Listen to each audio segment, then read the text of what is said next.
Good evening sir. Good evening बेटा। Good evening sir. Good evening sir. Good evening. क्या हाल चाल सबके? ठीक है सर। अच्छे सर। शानदार। Evening sir. Good evening. Good evening sir. Good evening. Good evening. अभी क्लास खत्म ही हुई है क्या? सर अभी 5-6 मिनट पहले हुई थी 24 पे। हाँ सर 5-6 मिनट हो गए। अच्छा जी।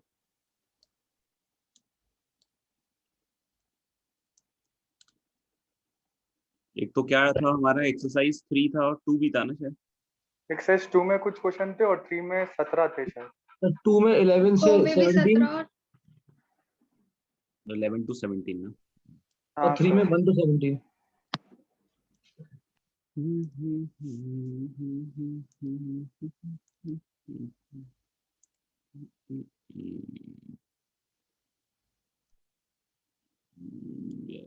Yes.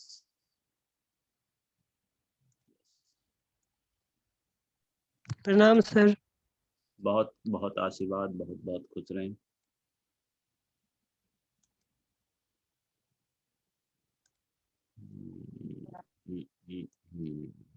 यस, करें फिर डिस्कशन शुरू। Yes sir. Yes ready sir. Study go करें।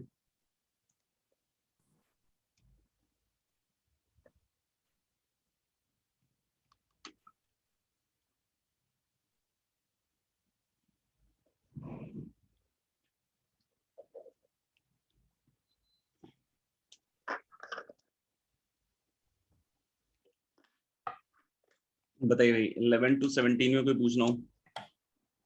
15 17 14 15 17 और कौन सा?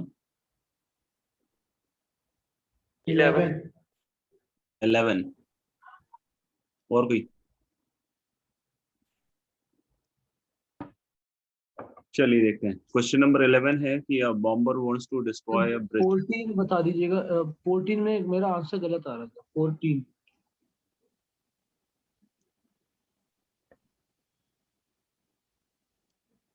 तो हमने बोले कि bomber wants to destroy a bridge और ब्रिज डिस्ट्रॉय करना चाह रहा है।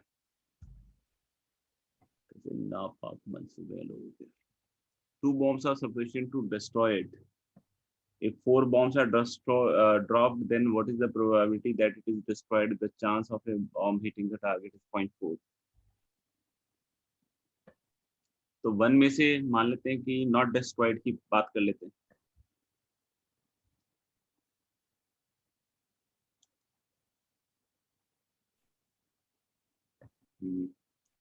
तो अगर डिस्ट्रॉयड की प्रोबेबिलिटी निकालनी है तो 1 में से घटा देते हैं उस बात के चांसेस कि नॉट डिस्ट्रॉयड। तो नॉट डिस्ट्रॉयड कब होगा? जब या तो नो बॉम्ब नहीं या फिर एक बॉम्ब। एक बॉम्ब नहीं। तो इतना सिंपल तो सवाल है, इसमें क्या ही सवाल है। तो हमने कि नो सक्सेस मतलब नो बॉम्ब मतलब 4C0 और हिटिंग द टारगेट 0.4 है ना। Yes sir. Yes sir. 0 bomb hitting the target मतलब 0.4 की पावर 0 और 0.6 की पावर 4 ऐसा कुछ। 4। Yes sir. और प्लस एक बॉम्ब हिट करे, कोई भी कर सकता है, पहला दूसरा तीसरा चौथा में से। तो 4C1 0.4 की पावर 1 इंटू 0.6 की पावर क्या हो जाएगा 3। ये है ना सर? 3। यस इतना तो सिंपल सवाल है। 14 बोला इन a batch of 10 articles 4 articles are defective.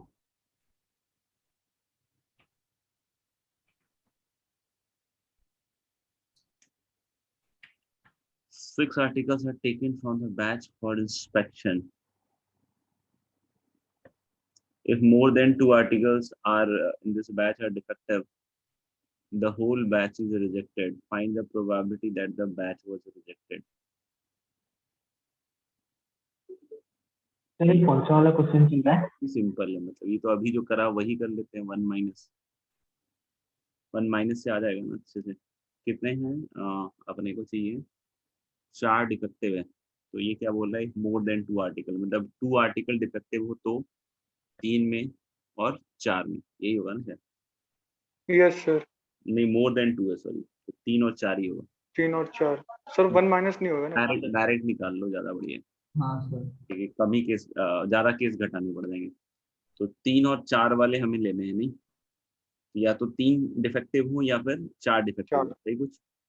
तो हम लोग बोल सकते हैं कि 6 में से इसमें से 3 आगे हों,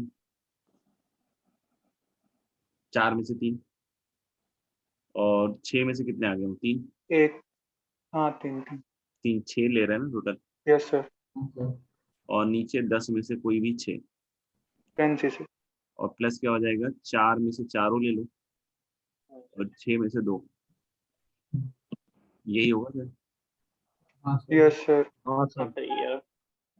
बताओ, इतने इससे ज्यादा सिंपल क्या मिलेगा तुम लोग?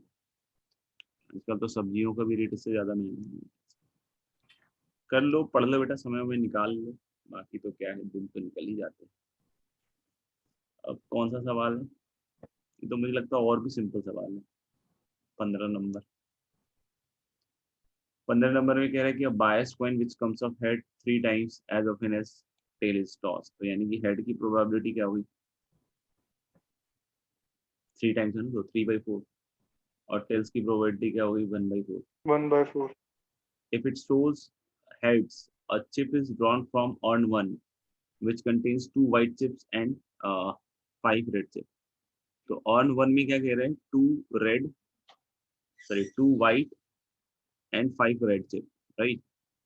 और urn 2 में क्या कह रहे हैं, 7 white and 4 red. तो given that a red chip was drawn, तो साफ साफ बोल रहा है कि रेड चिप ड्रॉन हो गया, मतलब यही सैंपल स्पेस हो गया, हुआ कि नहीं? तो हम लोग फिर से वही लाइन खींच देते हैं नीचे। तो बोला given that a red chip has been drawn, ठीक है ना, तो यानी यही हो गया सैंपल स्पेस। तो या रेड चिप अर्न 1 से भी आ सकता है, अर्न 2 से भी आ सकता है। तो अलग अलग 2 केस हो सकता है, हेड आया हो,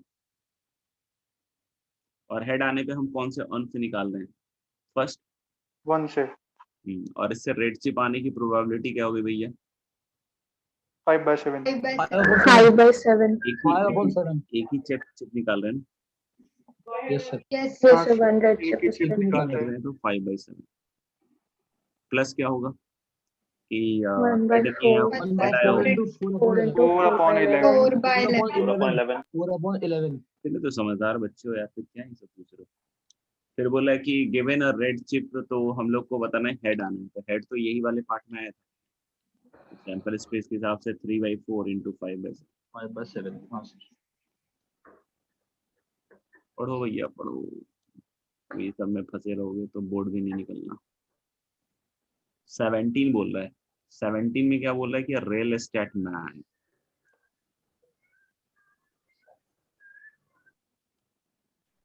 has 8 मास्टर कीज। एक्चुअली क्या इसमें मास्टर कीज तो नहीं है, कीज ही एक तरीके से। मास्टर की का जनरल हम लोग का सेंस रहता है कि हर तरह के ताले को खोलना। हाँ, तो इसमें ऐसा लिखा नहीं है सवाल में। सवाल में जो डिस्क्रिप्शन है वो क्या बोल रहा है, ओनली 1 मास्टर की will open a given house, मतलब नॉर्मल की है, मतलब हर एक ताले की चाबी नहीं। मास्टर की से जनरली तो हमारा मतलब ये होता है, ठीक है ना। The real estate man has 8 master keys to open several new houses. Only 1 master key will open a given house. बोलता है 40% of the homes are usually left unlocked. Find the probability that the real estate man get into a specific home if he selects this master key at random. तो देखो, फिर से वही Venn diagram बना के feel लोगे तो ऐसा कुछ वेन डायग्राम बनना चाहिए आपका, देखिए। और यहाँ पे 2 चीजें हो सकती है, या तो अनलॉक्ड हो, ठीक है, या फिर लॉक्ड हो, जैसा हम लोग भी हैं लॉक। और हम लोग बोलें कि एक इवेंट होगा जो बोल रहा है क्या कि रूम के अंदर या घर के अंदर घुसना है, समझ में आएगा, तो ई हो गया, उस इवेंट को बोल दिया। तो ये अनलॉक के साथ में भी हो सकता है और लॉक के साथ में भी हो सकता है। तो हम लोगों ने बात की हुई है कि अगर हमें पीई निकालना है, तो इस तरह के बहुत सारे सवाल अपन ऑलरेडी कर चुके हैं, और इधर अभी जो लिखा है ना, ये सब भी वही सब सवाल है। तो पहले पी इंटरसेक्शन यू निकलेगा, तो यानी कि क्या होगा, अनलॉक की प्रोबेबिलिटी माइनस एंटरिंग की प्रोबेबिलिटी गिवन दैट अनलॉक्ड है प्लस लॉक्ड की probability multiplied by entering the home given that lock. ये सब मतलब बहुत बार अब बतला दिया, मतलब अगर अभी तक नहीं पकड़ पा रहे हो तो भाई देखो पढ़ो। अनलॉक की प्रोबेबिलिटी क्या है 40%, मतलब 0.4। अब कोई बोला अनलॉक है और घर में घुस जाएगा, इस बात की प्रोबेबिलिटी बताओ। One. ये हाँ 1. Very good. तो हमने बोला लात मारे अंदर घुस जाइए, क्या दिक्कत है? दरवाजा बंद हो है, लात मार के अंदर चले जाइए, ठीक है, कुंडी ना कर पाओ। आगे हम लोग बोल रहे हैं 0.6 बंद है रूम। अब हम लोग अंदर जाना चाहते हैं, तो जिस भी होम के आगे खड़े हैं उसकी मास्टर की तो उसके पास होनी चाहिए। वैसे देखो मास्टर की या की जो भी नॉर्मल बात है, उसको लेने के तरीके क्या हो गए 8C3। अब बोलोगे 8C3 कहाँ से आ गया सर? 8 कीज है ना, देखो 8 में से वो कितने की सेलेक्ट कर रहा है? 3। तो 8C3 से वो सैंपल स्पेस में कोई भी 3 की ले सकता है, लेकिन ऊपर तो वही की होनी चाहिए जो उसकी मास्टर की है, तो उसको लेने का तरीका तो 1C1 हो गया। एक। हाँ, और दो दो और कीज लेनी पड़ेंगी उसको, ठीक है ना, क्योंकि टोटल 3 की तो लेगा ही लेगा। तो 7C2, बचे हुए 7 में से कोई भी 2 की। तो काफी सिंपल रीजनेबल से क्वेश्चन है, मतलब थोड़ा समझ के करना है मेहनत, जो कर जाएगा तो तर जाएगा, तो नहीं बाकी तो चला जाएगा। आगे बढ़ते हैं। मेरे ख्याल से इसका एक्सरसाइज 3 था शायद, यस सर। 1 में तो Yes, कुछ नहीं sir. था, पार्ट वार्ट में तो कुछ नहीं था मेरे ख्याल से। नहीं सर। Nice. इम्पोर्टेंट लॉजिक तो हो ही गया। रंग दे रंग दे भाई साहब, पेन किधर चला गया भाई? ये भी बहुत पहले हो गया था।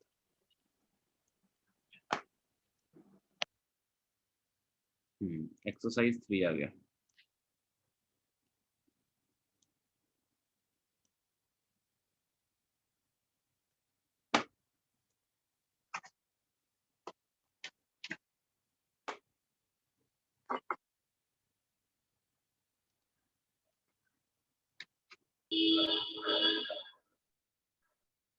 गाड़ी चलाते हुए देख रहे हो क्या वीडियो?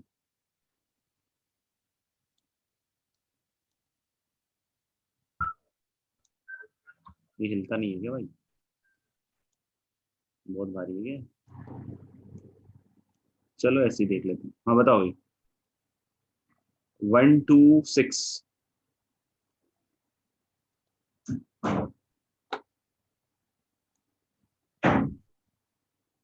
1 2 6 एनीवन? देखो भाई वेट कर रहे हैं, 1 2 6 में कोई पूछना चाहता है? चलो बहुत बढ़िया। जेमिन तो करते ही नहीं होंगे, तो उसी दिन कर लेंगे नहीं? करें सर। Yes, sir. करें sir. Yes, sir. 7 to 12, sir 10 and 11। 10th, 11th. 10 11। 11th और उसके अलावा बस 10th भी शायद क्लास के अंदर ये लिया हुआ मेरा सवाल है, अभी जस्ट क्रॉस भी किया हमने। ABC are pair wise independent events और A intersection B intersection C is 0, right? तो अलग है कि अगर A intersection B intersection C अगर 0 है, तो इसका डायग्राम मैंने बना के दिखाया था वेन पे, ऐसा कुछ बनता है।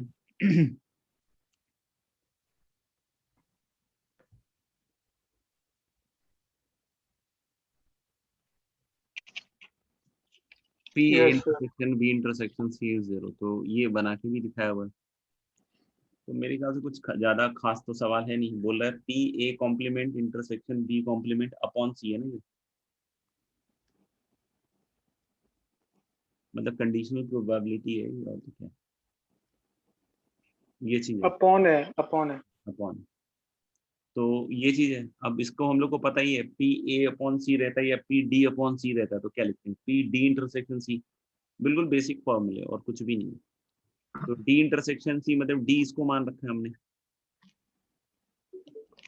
इंटरसेक्शन C मतलब अगर ये फॉर्मूला ही भूल गए तो फिर अलग बात है।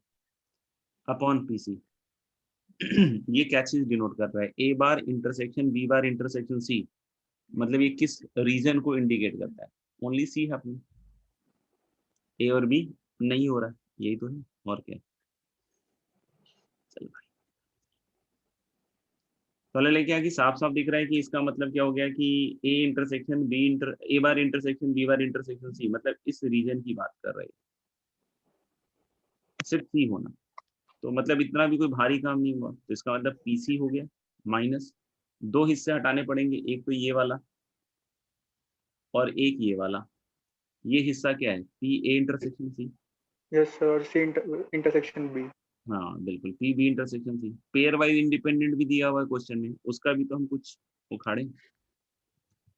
तो बिल्कुल बेसिक और फंडामेंटल अगर आपका स्ट्रॉन्ग है तो कहीं कोई दिक्कत नहीं है। तो पेयर वाइज इंडिपेंडेंट मतलब this is P A into P C yes sir. And this is P V into P C, and of course P C will cancel out. तो P C will cancel out, तो this will become 1 minus P A minus P we.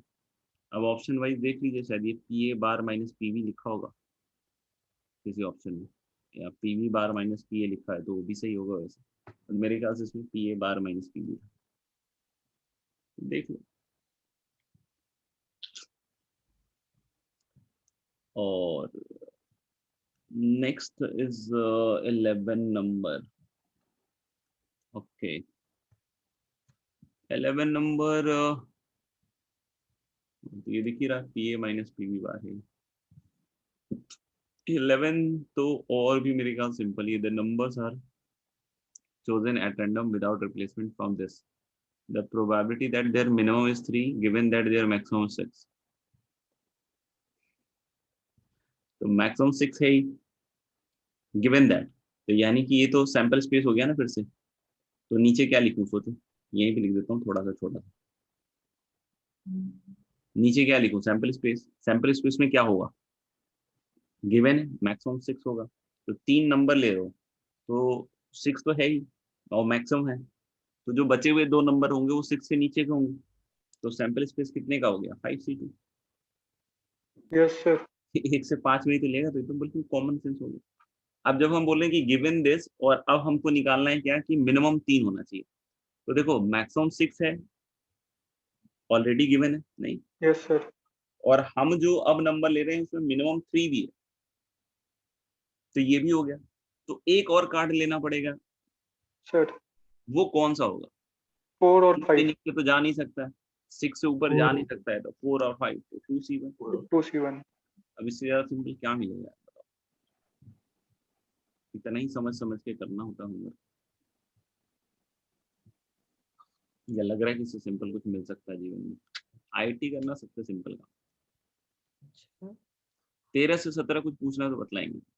Sir 15th वाले में 15th variance variance कुछ है। छोड़ दो अभी, अभी जेई मेन वाला करेंगे ना। जेई मेन वाला हो गया ना तुम लोग का?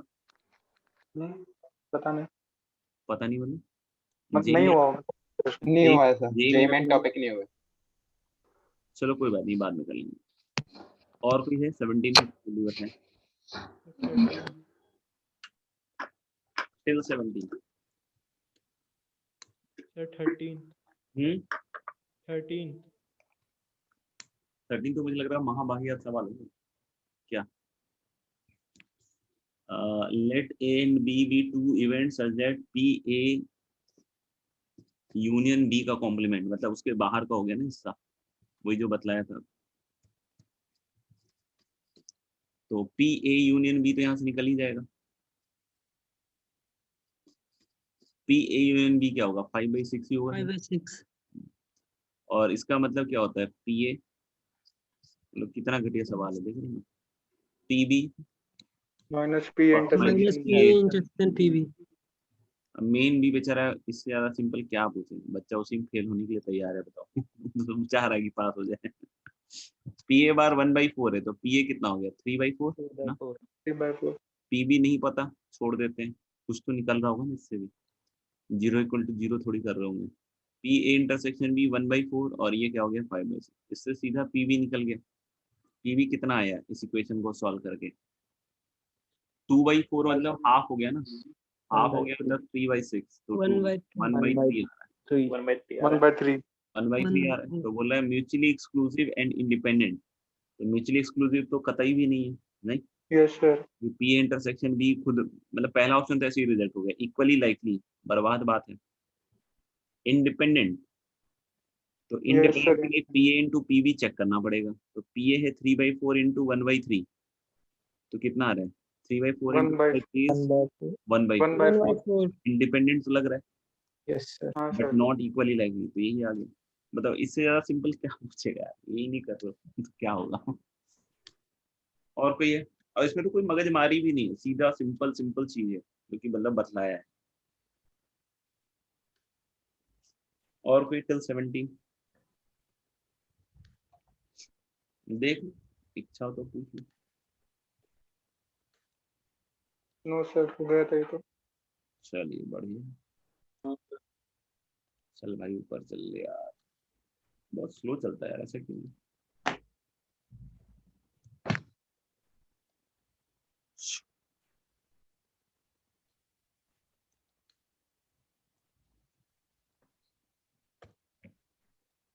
कल लास्ट क्लास में हम लोगों ने शायद वही बेयर वाला लास्ट देखा था ना, एक्सपेक्टेशन है। हाँ सर, ये हाँ सर। 2 बियर वाला जो था। दो बियर वाला, नहीं सर, 2 हंटर वाला। अच्छा हाँ, हंटर वाला था सर। चढ़ गया Hunter था, चढ़ल है, कोई दिक्कत नहीं। दो बियर वाला नहीं, सॉरी सर। अभी तो उधर तो लेकिन बंद है बेटा। हाँ सर, गलती हो गया, गलती हो गया सर। गलती का तो क्या है, होने के लिए होता है, उसका तो क्या ही कर सकते हैं हम लोग। Okay, next we are going to learn something exciting, something very important, something very interesting. ऐसा नहीं बोलते हैं, रिवाज है बोलने। तो मैंने प्रोबेबिलिटी वैसे कंप्लीट कर दी है कि जो कंडीशनल प्रोबेबिलिटी समझ गया, उसके बाद कुछ भी नहीं है। आप देखोगे हर जगह ज्यादा टफ कर दिया, तो भाई पूछ दिया कि ये हो गया है, अब इसकी प्रोबेबिलिटी बतलाओ, बच्चा उसमें फैला पड़ा है, ठीक है ना, बस उसका काम हो गया प्रोबेबिलिटी का। आप सबको रिजेक्ट कर दूंगा मैं, तो कुछ लोग सेलेक्ट हो जाएंगे जिनको समझ में आ जाएगा कि अच्छा ये वाला तुक्का मारना है, ठीक है। तो काफी सिंपल सा है कहानी तो। अब उसी क्रम में एक थ्योरम है जो बहुत पॉपुलर थ्योरम है, और उसका नाम है बेज थ्योरम, ठीक है। हालांकि बेज थ्योरम कुछ भी निराला चीज नहीं है, जो बतलाया गया है आपको कंडीशनल प्रोबेबिलिटी वही चीज है। तो बेज थ्योरम के ऊपर के सवाल हम ऑलरेडी जो है ना कर चुके हैं, मतलब बहुत सारे किए भी हैं, बहुत सारे आपने खुद से भी हो सकता हो सॉल्व किए हों। तो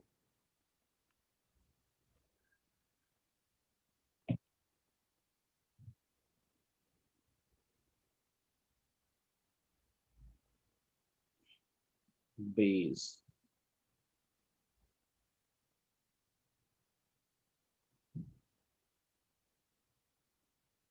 काफी पॉपुलर थ्योरम है, सोशल मीडिया में भी काफी पॉपुलर रहता है।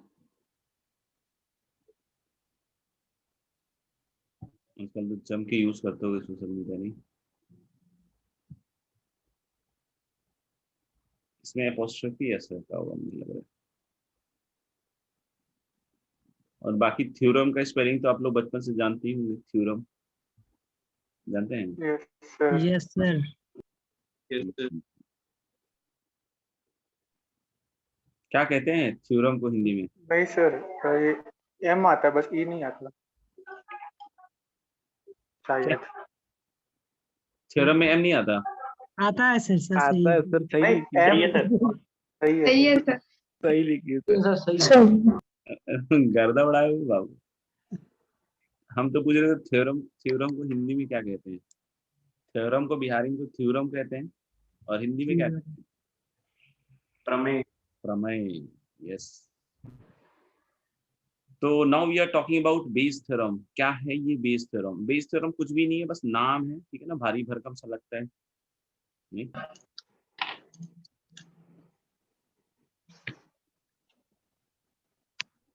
इसमें भी वही चीज होती है, जैसे बेस थ्योरम के एग्जांपल्स में से वही होता है बार बार, तो बोल देगा ये हो गया, अब इसकी प्रोबेबिलिटी बताओ। जैसे उस दिन हमने एक एग्जांपल किया था कि एक लेडी के पर्स में 3 कंपार्टमेंट थे। पहले कंपार्टमेंट में 1-1 रुपए का सिक्का था, 2 50 पैसे वाले थे। दूसरा कंपार्टमेंट में 2 1 रुपए वाला सिक्का था, 3 50 पैसे वाला था, और तीसरे में 3 1 रुपए वाला और 4 50 पैसे वाला था। उसने एक कंपार्टमेंट रैंडमली सेलेक्ट करके एक कॉइन निकाला और इस बात की प्रोबेबिलिटी निकालनी थी कि रुपी कॉइन है, ठीक है। तो this is called as total probability. Total probability मतलब हम 1 रुपये कॉइन की जो प्रोबेबिलिटी निकाल रहे हैं सबसे रिलेट करते हुए निकाल रहे हैं, तो that is total probability, right. अभी भी देखा है बहुत सारे ऐसे, जैसे अभी भी देखा था ना कि 2 पार्ट में डिवाइड कर दिया था कि अनलॉक्ड है, लॉक्ड है। एक इवेंट हो रहा है जो दोनों के साथ हो रहा है, समझ में आएगा yes sir. Getting into the house. This is also total probability, क्योंकि हम उस इवेंट की टोटल प्रोबेबिलिटी निकाल रहे थे जो ई इवेंट था, ठीक है ना। That is total probability theorem. Bayes theorem इससे एक स्टेप आगे जाके बस थोड़ा सा चेंज करेगा। जैसे हमने उस सवाल में ऐसे निकाला कि भाई कि एक कंपार्टमेंट रैंडमली सिलेक्ट किया और एक कॉइन निकाला and we have to find the probability that it is a rupee coin. ये थोड़ा चेंज कर देगा, ये बोलेगा कि we have randomly select a compartment and drawn in coin and it was found to be a rupee coin। उतार ठोक के बता देगा कि ऐसा हुआ है। अब बोलेगा कि find the probability that it has come from compartment 1, that it has come from compartment 1, या फिर this has come from compartment। ये बेस थ्योरम हो गया सिंपल। जैसे अभी भी हम लोगों ने एक सवाल किया कि रेड Red चिप tail वाला। Red chip white, Red tail. हाँ सर। रेड बुल नहीं बेटा, अलग चलेगा। Red chip. हाँ रेड चिप की बात। Chip वाला, हाँ sir.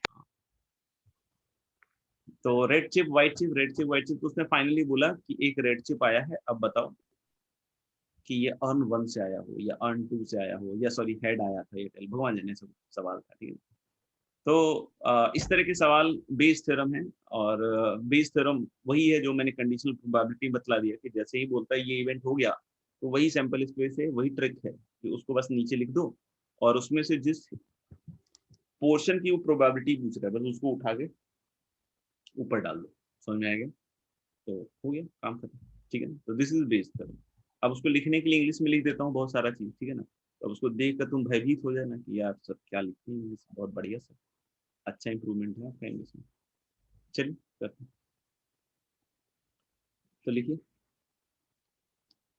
Late B1 B2 B3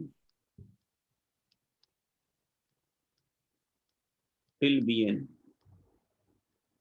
are n mutually exclusive and exhaustive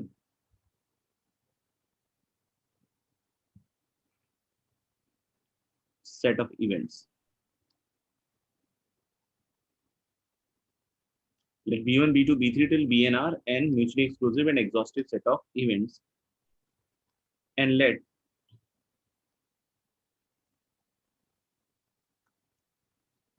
E be an event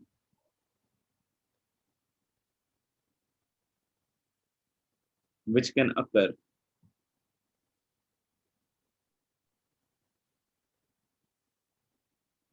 with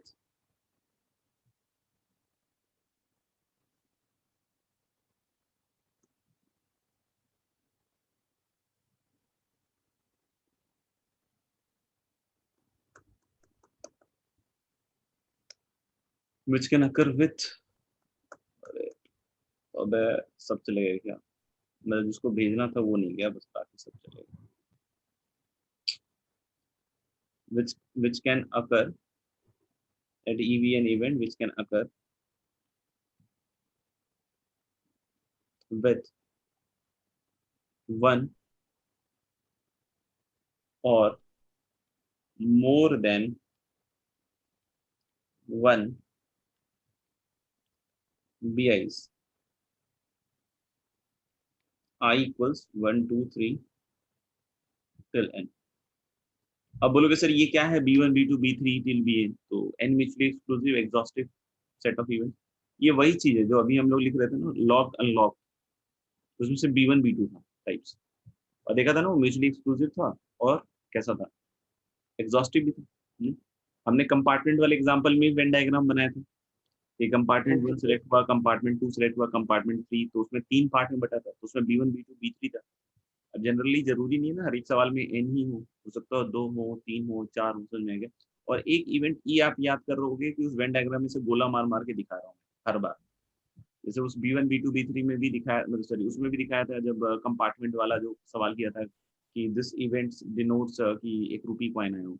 अभी थोड़ी देर Yes, sir. पहले अनलॉक्ड और लॉक्ड वाले में भी ऐसा गोला मारा था। लास्ट हाँ, क्लास sir. में हम लोग एक मिसाइल का एग्जाम्पल कर रहे थे, याद करो, जिसमें इंटरसेप्टेड नॉन इंटरसेप्टेड वाला 2 पार्ट था। Yes sir. और हाँ वो सर। जो इवेंट था उसको मैंने सिर्फ नॉन इंटरसेप्टेड में दिखाया था, इंटरसेप्टेड में नहीं दिखाया था, क्योंकि अगर मिसाइल हिटिंग द टारगेट की प्रोबेबिलिटी चाहिए थी तो वो इंटरसेप्ट होने के बाद हिट नहीं कर सकता है। इंटरसेप्ट का मतलब वही होता है डिस्ट्रॉय, मतलब उसमें सिर्फ एक ही हिस्से में हुआ था। जनरली हम बाकी जितने भी एग्जांपल्स देख रहे थे उसमें दोनों ही हिस्से में हो रहा था या तीनों ही हिस्से में हो रहा था। तो यही लास्ट में कहा गया है कि B1 B2 B3 Bn समझ में आ गया कौन सी फील है, वो जो पीछे वाली बैकग्राउंड की स्टोरी चलती है वो n म्यूचुअली एक्सक्लूसिव और एग्जॉस्टिव है। और ई इवेंट वही जो गोला मार मार के दिखा रहे हैं। इसमें क्या लिख रहा है कि विच कैन अकर विथ 1 और मोर देन 1 BIs, मतलब हो सकता हो किसी एक ही साथ अकर कर रहा हो या एक से ज्यादा के साथ भी अकर कर सकता है। कोई बोले कि सर सबके साथ अकर कर रहा होगा ई, जरूरी नहीं, हो सकता है 2 के साथ ही कर रहा हूँ, 3 के साथ ही कर रहा हूँ, हो सकता है n के साथ भी कर रहा हूँ, समझ में आएगा। तो जनरली अभी तक जो हम केसेस देख रहे थे उसमें हम लोग ई की प्रोबेबिलिटी निकाल रहे थे, that was total probability theorem. But अब हम लोग बोलेंगे कि ऐसा नहीं होगा, बेस थ्योरम में क्या करेगा, क्या चीज देगा बताओ, E दे देगा। ई दे देगा, बिल्कुल क्या देगा, ई देगा, ई देगा कि बोल देगा ई कंफर्म हो चुका है। और फिर बोलेगा कि भैया B1 का बताओ, B2 का बताओ या B3 का बताओ या Bn का बताओ, ऐसे पूछता है, समझे, उल्टा पूछता है। अब हम लोग आगे लिख रहे हैं थोड़ा सा, ठीक है। तो हमने कि late E be an event which can occur with 1 or more VIs and let PB1 PB2 till PBN, मतलब इनकी जो प्रोबेबिलिटीज हैं, and PE upon B1 PE upon B2 till PE upon Bn are known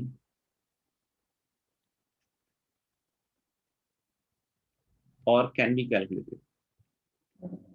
मतलब ये जो probabilities हैं या तो पहले से दी हुई हैं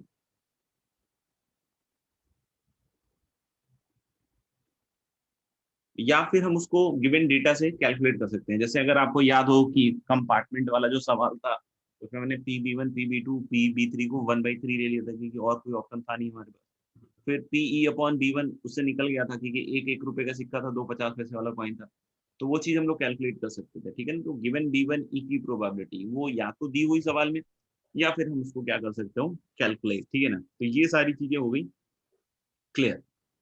अब वही बात करेंगे कि ई बोल देगा गिवन है, अब उसके आगे का काम संभालो, ठीक है। तो चलिए, तो हम लोग एक बार उस वेन डायग्राम को फिर से बना देते हैं।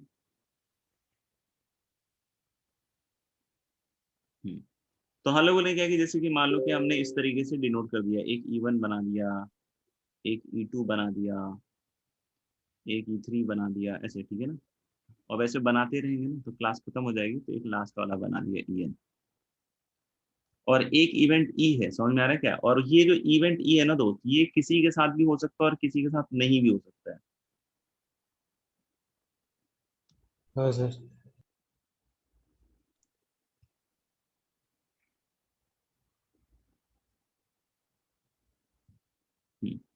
तो अलग अलग ये जो इवेंट है ई, ठीक है ना, ये फाइनल, अच्छा हमने इसको E1 E2 E3 लिख दिया क्या, इसको B1 लिख दो, इसको B2 लिख देना,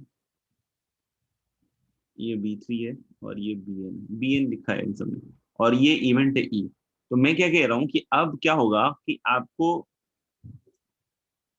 बोलेगा given E what is the probability of ith event, ठीक है, जहां पे आई की वैल्यू क्या हो सकती है 1 2 3 till n। तो हमको ऐसे बाई फॉर्मूला ही पता है और बाकी मैं बार बार आपको कॉमन सेंस के हिसाब से सिखा रहा हूँ और उसको सीख लो तो बेटर रहेगा। तो बाई फॉर्मूला तो यही होगा और यही मैं कॉमन सेंस के हिसाब से भी सिखा रहा हूँ कि गिवन ई बोलते ही यही सैंपल सोर्स हो गया ई वाला, नीचे की है ना, नीचे है तो सैंपल स्पेस की तरह ट्रीट कर सकते हैं, और ऊपर वो हिस्सा ई का जिसमें BI हो रहा होगा, ठीक है ना। तो हम लोग PE क्या था, PE तो टोटल प्रोबेबिलिटी थ्योरम था, क्योंकि जो P था, I can see कि this is sigma P BI intersection, यही तो P है, ऐसे ही तो निकालते हैं। क्योंकि हम लोग बोले कि अगर P निकालना है तो this is P E intersection B1, this is E intersection B2, this is E intersection B3, E intersection BN, इन्हीं का सम तो एक्चुअली P बना रहे हैं। Yes sir. और P निकालने के लिए अब हमको पता है ना कि इस फॉर्मूले को मैं कैसे यूज कर सकता हूँ, BI इंटरसेक्शन E वाला। तो सिंस PB1 PB2 PBN ये सब पता है, और PE upon B1 E upon B2 और E अपॉन BN पता है, तो what is PBI intersection E, इसी के प्रोडक्ट का तो सिग्मा आएगा। हाँ सर। मतलब मैं बोल सकता हूँ कि this is going to be P BI we know or we can calculate, multiplied by PE upon BI we know or we can calculate, and upon sigma of this thing। इसमें देखो रट्टा कुछ भी नहीं मारना है, तुम रट्टा मार रहे हो मेरे इतना अच्छे से समझाने के बाद, तो फिर शायद तुम इसमें एक्सेल उतना नहीं कर पाओ। बाकी अगर तुमने समझ लिया इसको कि क्या चीज है, कैसे हो रहा है, तो आई डोंट थिंक कि कोई प्रॉब्लम आनी चाहिए। देख लीजिए, फिर भी किसी को लग रहा है कुछ पूछना हो तो बतलाएंगे, लिख लीजिएगा फटाफट।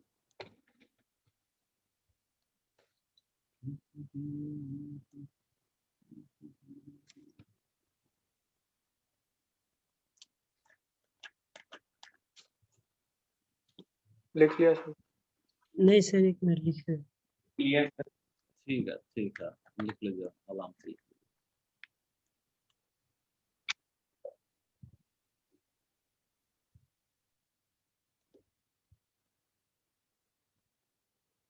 लिख लिया सर। चलिए लिख लिया है तो मेरे ख्याल से कुछ सवाल हो सर जाए, सर थोड़ा सा। और एकदम आराम से लिख लीजिए बेटा, एकदम जमा जमा के लिखिएगा, सारे फ़ॉन्ट 45 डिग्री से इंक्लाइन होने चाहिए, ताकि गायब हो तो मैक्सिमम डिस्टेंस पे लिखिए। हो गया? हो गया सर। अच्छा, मुबारक। देखिएगा सवाल, a lady has 10 coins in her purse,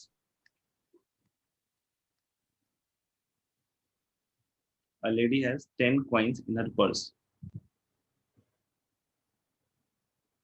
8 of them are normal coins, a lady has 10 coins in her purse, 8 of them are normal coins,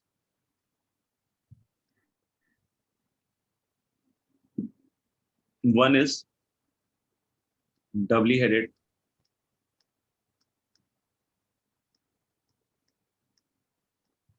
eight of them are normal coins, one is doubly headed,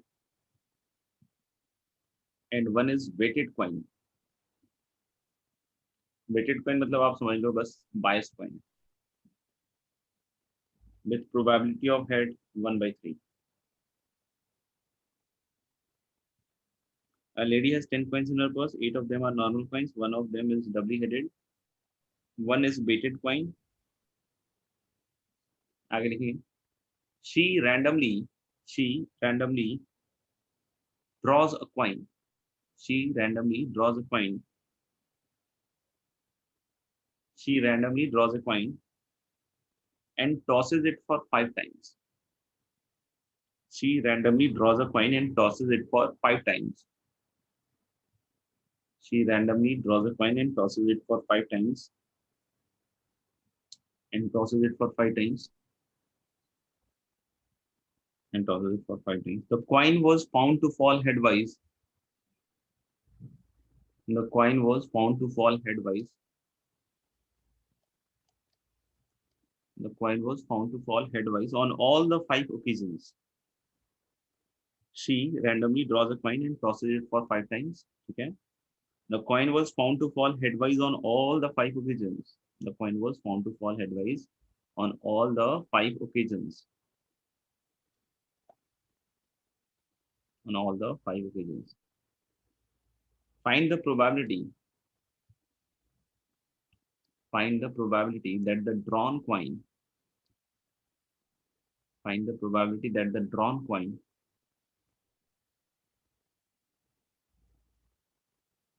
was a doubly headed coin. Find the probability that the drawn coin was a doubly headed coin. Find the probability that the drawn coin was a doubly headed coin.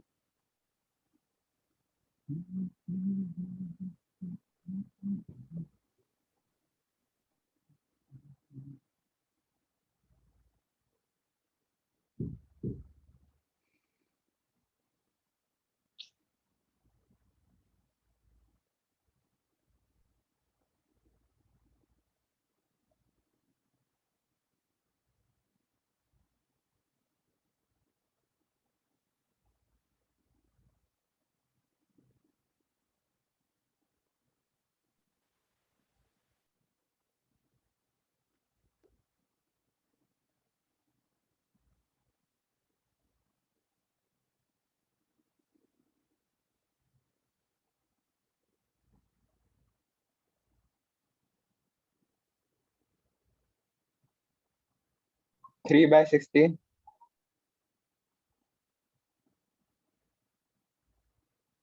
Hmm.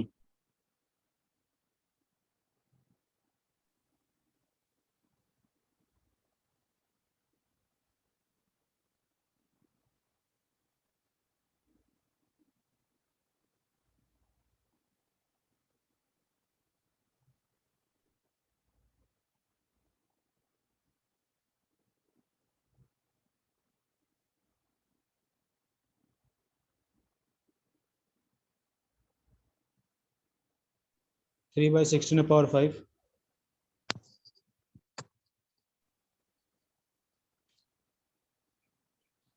Thirty-two by 72.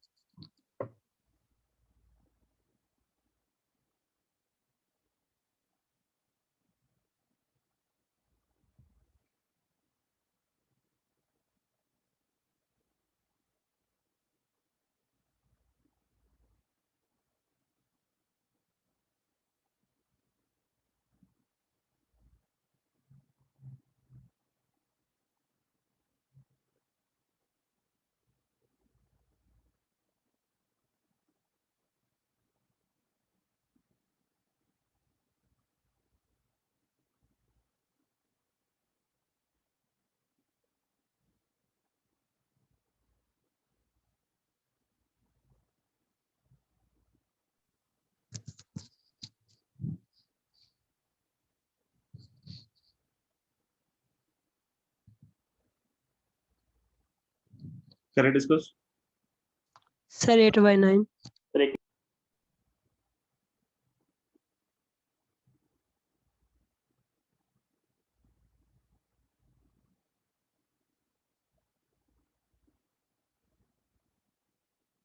So 81 upon 242. 8.9. Hmm.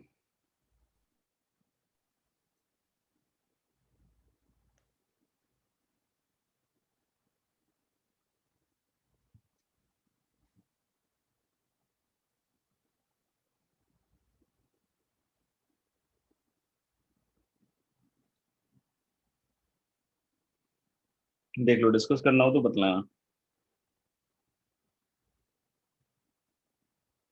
3 by 16.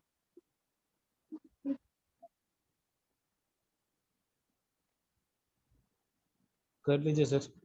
कर दें? Yes, sir. तो काफी easy सा सवाल है.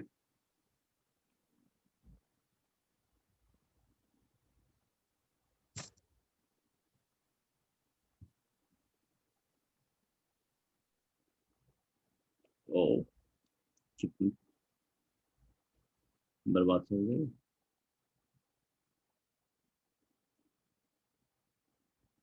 बांग्लादेश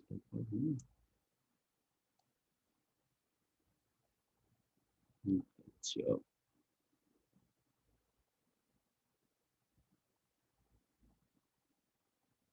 मतलब कहाँ जा रहा है?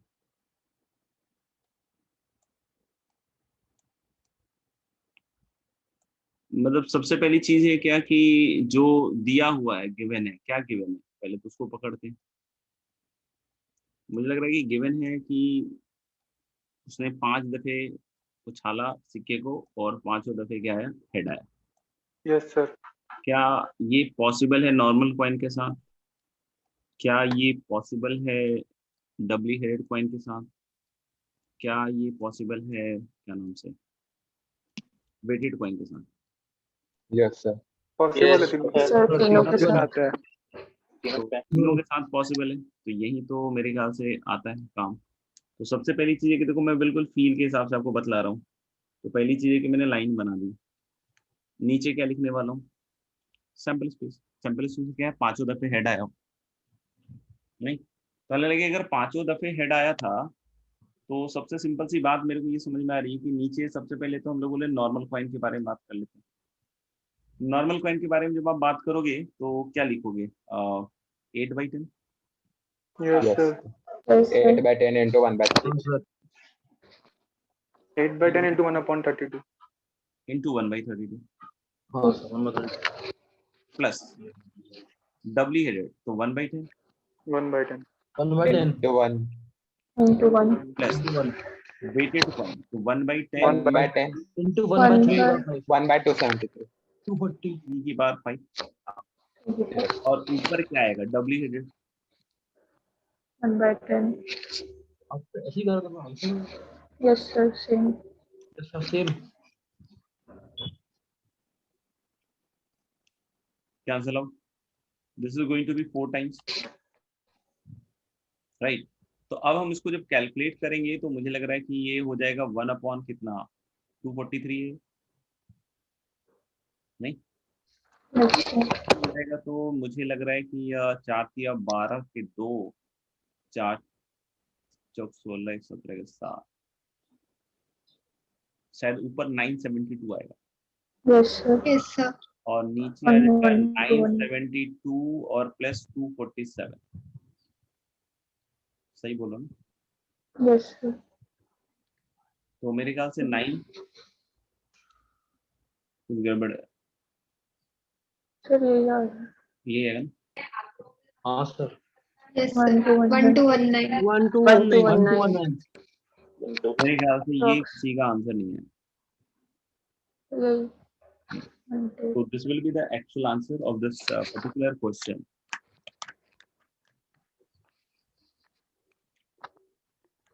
कितना सिंपल है, फिर भी गड़बड़ा रहे हैं। Calculation mistake करते हैं. हाँ बस इसी के नाम पे तो आईआईटी छोड़ेंगे अपन। सोचिए कितना दुख हो गया अगर आईआईटी इस नाम पे छूट जाए। तो अगर आप वैसे देखो वेन डायग्राम से भी देखो तो देखो आपको इस तरह से कुछ तो दिख ही जाएगा कि एक हो गया ए नॉर्मल कॉइन वाला, नहीं एक हो गया बी कौन सा वाला डबली हेडेड वाला, और एक हो गया सी वेटेड कॉइन वाला, दिख रहा है ना। और फिर एक इवेंट ये होगा कि 5 बार उछाला और पांचों के पांचों दफे हेड आया, बस ऐसे विजुलाइज कराने के लिए। बाकी अगर यहाँ से विजुलाइज हो गया तो मुझे कोई दिक्कत नहीं। अब बोल रहा है कि ये हो चुका है, यानी कि नीचे पी होगा और ऊपर ये बीच वाला पोर्शन होगा पी इंटरसेक्शन बी वाला, यही तो हुआ ना। तो पी कैसे होगा, वही P intersection A plus P intersection B plus P intersection C. देखो बेस थ्योरम में हमेशा कुछ प्रोबेबिलिटीज आपको चेंज होती हुई नजर आएंगी। जैसे इवेंट नहीं हुआ था तो मैं तुमसे पूछता कि भाई नॉर्मल कॉइन आने की प्रोबेबिलिटी बताओ। जैसे ये इवेंट नहीं हुआ होता, हमारे पास पता होता कि पर्स में भाई 8 नॉर्मल कॉइन है, एक डबली हेडेड है, एक वेटेड कॉइन है, तो मैं पूछता भाई नॉर्मल कॉइन निकलने की प्रोबेबिलिटी बताओ, एक सिक्का निकाल रहा हूँ क्या सर। तो जो प्रोबेबिलिटी गिवन थी वो 1 माइनस ऊपर प्रोबेबिलिटी जो 8 की आई है, मतलब ऐसे ही करेंगे तो इसकी जो प्रोबेबिलिटी थी उसमें से 1 माइनस कर देंगे। और कोई समझदार इंसान है? 8/10 8/10 बहुत बेसिक सी बात है कि अगर हमारे पास पर्स में बोल रहा 8 नॉर्मल कॉइन है, एक डबली हेडेड एक वेटेड कॉइन है, तो आई कैन सिंपली से कि नॉर्मल कॉइन निकलने की प्रोबेबिलिटी 8/10 होगी, ठीक है ना। अगर कोई बोलती doubly headed 1/10 1 by 10. 1 by 10 weighted coin 1 by 10. 1 by 10 जैसे इस औरत ने ये कार्य कर दिया है, तो रोज काम लेकिन कर दिया कि भाई एक सिक्का उछाला और सिक्के को 5 दफे उछालने के बाद पांचों दफे हेड आया, ये इवेंट हो चुका है। तो अब कोई पूछता है कि भाई ये सिक्का डबली हेडेड हो, इस बात की प्रोबेबिलिटी क्या होगी, तो इस बात की प्रोबेबिलिटी होगी गुरु 972/1219। देखो ध्यान से, ये किसकी प्रोबेबिलिटी निकाली गई है, doubly head doubly headed, Doubly headed king. Given that कि ये हो चुका है, मतलब कुछ नहीं हुआ होता, एकदम बिल्कुल सलेट एकदम साफ रहता, क्लियर रहता, कोरा कागज रहता, मेरा जीवन कोरा कागज रह गया टाइप, समझ में आएगा। तब तो भाई 8/10 1/10 1/10, लेकिन इसने कुछ कांड कर दिया औरत ने। क्या किया कि एक सिक्का निकाला और फटाफट 5 दफे उछाला और 5 दफे हेड आया। अब कोई पूछता है मुझसे कि डबली हेडेड की प्रोबेबिलिटी बताओ, ऐसा हो चुका है, तो अब मैं उसको आंसर ये करूंगा, और ये अप्रोक्सीमेटली 80%, 0.8. अप्रोक्सीमेटली कम है, थोड़ा सा हल्का सा कम है, ठीक है ना। अब आप बोलोगे सर कैसे, तो इसको देखो छोड़ दो, क्योंकि 1/243 सोचो डेसिमल के कितने बाद अपना इफेक्ट लाएगा, सोचो इंडक्टिव लाएगा ना, बहुत देर के बाद लाएगा, हाँ समझ आ रहा है। तो ऊपर क्या है 1 और नीचे है 1/4 + 1, यानी कि 4/5 आ रहा है नियर अबाउट, यानी 1.2 तो है। यानी इस कांड को होने के बाद अगर कोई पूछता है कि वो सिक्का डबली हेडेड है, ऐसा अंदर से ही फील आ रहा होगा ना कि यार हो ना हो सिक्का जो है डबली हेडेड ही होना चाहिए, अंदर से ही फील आ रहा था, मतलब 5 दफे हेड आना मतलब, हाँ सर। ठीक है ना। तो यानी कि अब देखो उसी चीज की प्रोबेबिलिटी चेंज कर गई, 80% होगी।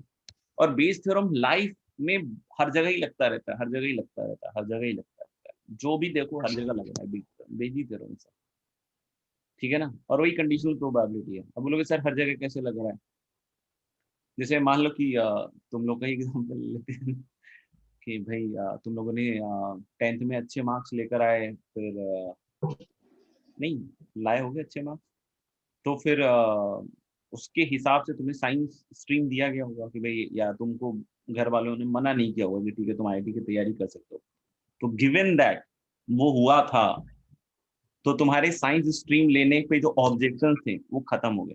लेकिन वही सोचो कि तुमने जो नंबर लाए होते 30%, 40%, 45% लेकर आते, कौन से वाले चप्पल से खाते फिर, ये सोचो। लखानी, रिलैक्सो, बाटा, कौन सा ये कौन वाला सा, से मान लो। सबसे हाँ गंदा वाला जो होता है। सबसे गंदा वाला है, मंदिर के बगल में उठा के। तो देख लीजिएगा, ठीक है ना। तो यानी बेस थ्योरम जो है ना हर जगह लगता है, समझ में आएगा। आपने कुछ अच्छा करके दिखाया तो फिर लोगों का जो विश्वास है आपके अंदर चेंज होता है, मतलब हर चीज में गिवन कंडीशन लगे रहते हैं, समझ में आएगा। तो मेरे ख्याल से आपको समझ में आ रहा है ना कि बेस थ्योरम में हमेशा दो तरह की प्रोबेबिलिटीज आपको देखने को मिलेगी, एक उस इवेंट के पहले और एक उस इवेंट के होने के बाद, वही प्रोबेबिलिटी चेंज कर रही है एक्चुअली। तो मतलब हम बीआई ही निकाल रहे हैं देखा जाए तो, नहीं देखो आप इस फॉर्मूले को भी ध्यान से ऑब्जर्व करो। आ रहे नीचे आ, अभी 35 लोग को दिखा रहा था, 35 पार्टिसिपेंट, अब सीधा 29 हो गए। इसका मतलब टीचर ने खराब पढ़ाया, बेस थ्योरम लग गया भाई। देखो हम बीआई की ही प्रोबेबिलिटी निकाल रहे हैं, बट शर्त क्या है कि ई हो चुका है, ई हो चुका है, समझ में आ रहा है। वही वही प्रोबेबिलिटी चेंज हो रहा है, देख लेना एक बार। आगे बढ़ते हैं अगले सवाल की तरफ।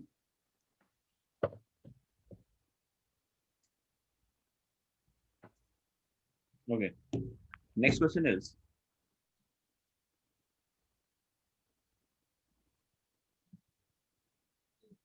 a bag contains 6 balls of unknown colors. A bag contains 6 balls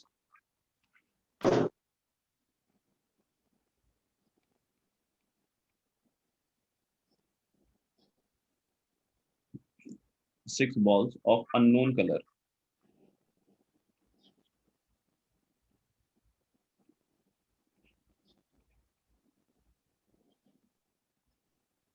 Three balls are drawn from the bag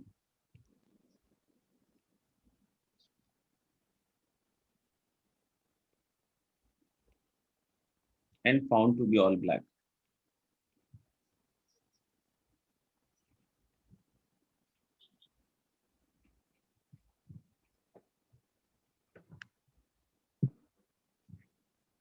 Find the probability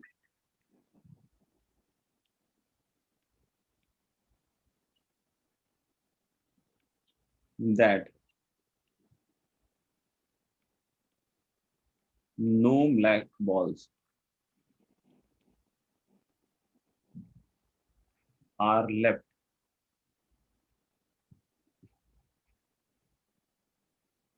in the bag now.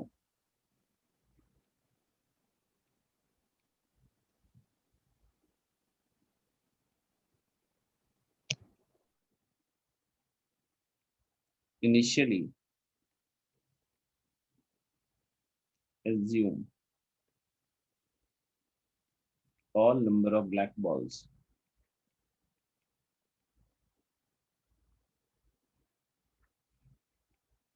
in the bag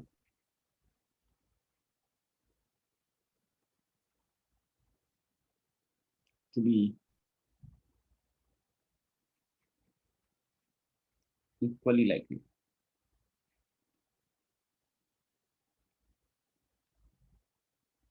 Initially assume all number of black balls in the bag to be equally likely.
Sir, 1/80.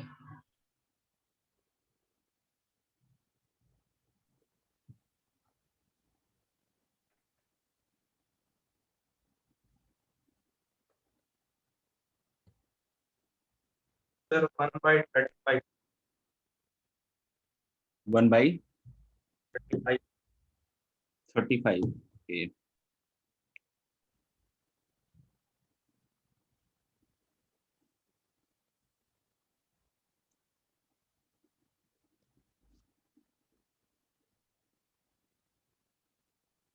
Discuss करना हो तो बतलाएंगे. कर लीजिए sir. एक minute sir 1 minute sir.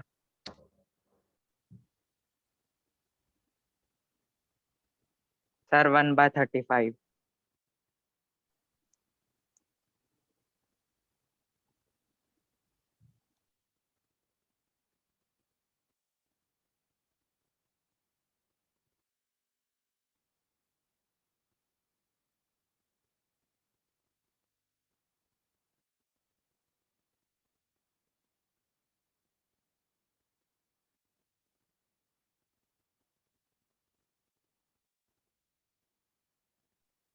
One by 6.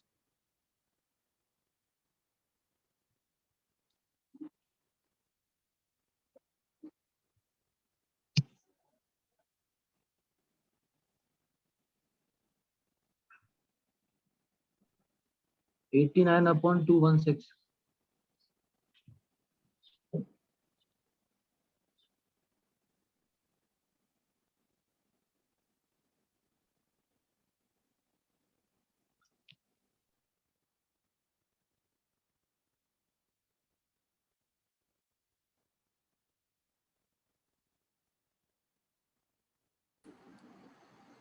कर लेते हैं.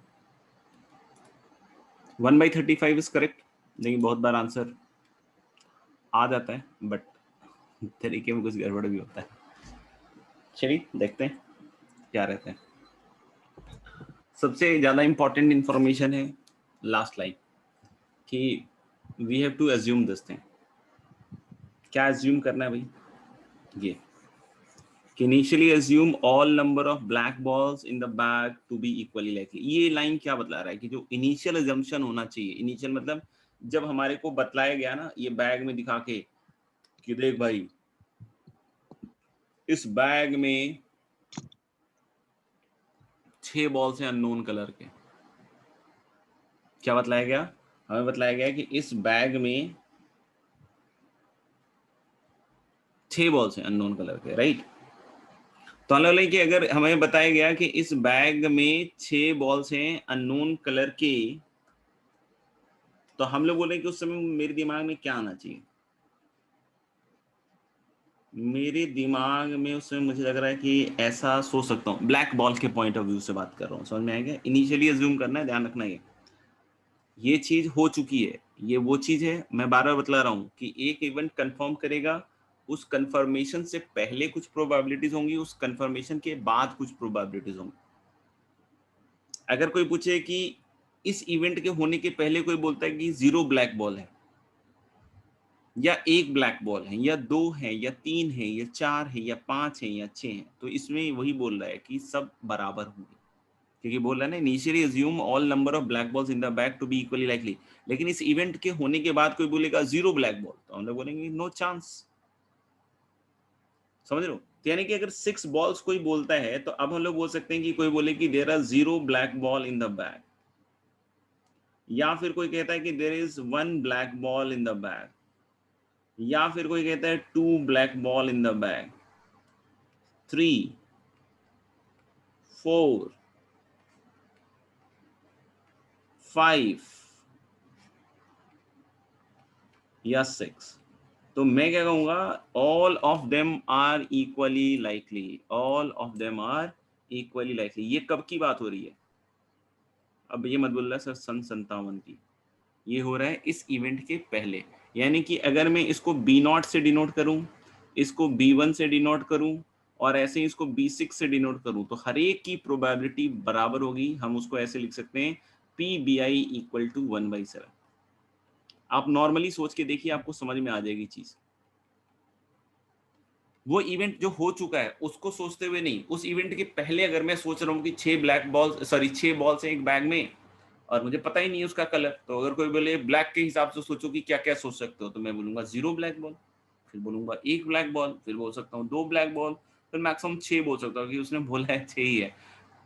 तो हम लोगों ने क्या कि वही बोला है, initially assume all number of black balls in the bag to be equally likely. पहले ये गले से नीचे उतर गया होगा, ठीक है। अब बोल रहा है कि अब 3 बॉल उसने निकाला और तीनों के तीनों क्या निकला, ब्लैक। ये गिवन है। अगर ये गिवन है तो सबसे पहली चीज क्या करनी पड़ेगी कि हम वही वाली लाइन बनाएंगे जो अभी थोड़ी देर पहले बना रहे थे, ठीक है। तो हम लोग बोलेगा कि पहले चलो वो लाइन बना लेते हैं। नीचे किसकी प्रोबेबिलिटी लिखेंगे हम, वही जो गिवन है, तीनों ब्लैक बॉल है। समझ में आ गया? तो अगर मैं पूछूं कि there is no black ball, what is the probability, तो आंसर इज 1/7। 1/7। और given that there is no black ball, what is the probability कि 3 बॉल निकालूं तीनों ब्लैक निकल जाए? 0।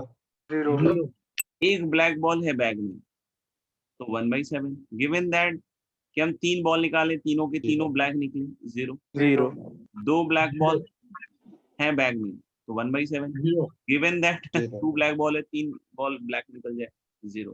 0 1/7 3 ब्लैक बॉल है, गिवन दैट 3 ब्लैक बॉल 1/20 1 1/20 बहुत सारे बच्चे 1 बोल देते हैं, अरे 1 थोड़ी होगा। 1/20 हाँ 1/20 वो कैसे निकलेगा? सैंपल स्पेस क्या होगा, 6C3, 6 में से कोई भी 3 बॉल निकाल दो। हाँ और ऊपर 3 ही ब्लैक बॉल है तो ऊपर 3C3 तो आएगा। Yes sir. बहुत बार बच्चे ये जो 1/7 है ये गलत लेते हैं, ये 1/4 ले लेते हैं, 1/5 ले लेते हैं, कुछ भी रैंडम भर देते हैं, ठीक है ना। तो आप समझना कि वो सिंस ऊपर नीचे कट जाएगा इसलिए आंसर पे फर्क नहीं डालेगा, बट वहां पे 1/4 लिखना इज रॉन्ग। फिर अगला क्या केस होगा भाई, सोचो कि 1/7 देयर आर 4 ब्लैक बॉल्स, नहीं तो given that there are 4 black ball तो 3 रेड निकले तो 6C3 तो सैंपल स्पेस होगा, ऊपर क्या लिखूंगा 4C3। 4C3 फिर अगला वाला क्या लिखूं 1/7 5C3/6C3। अब तो बिल्कुल पैटर्न।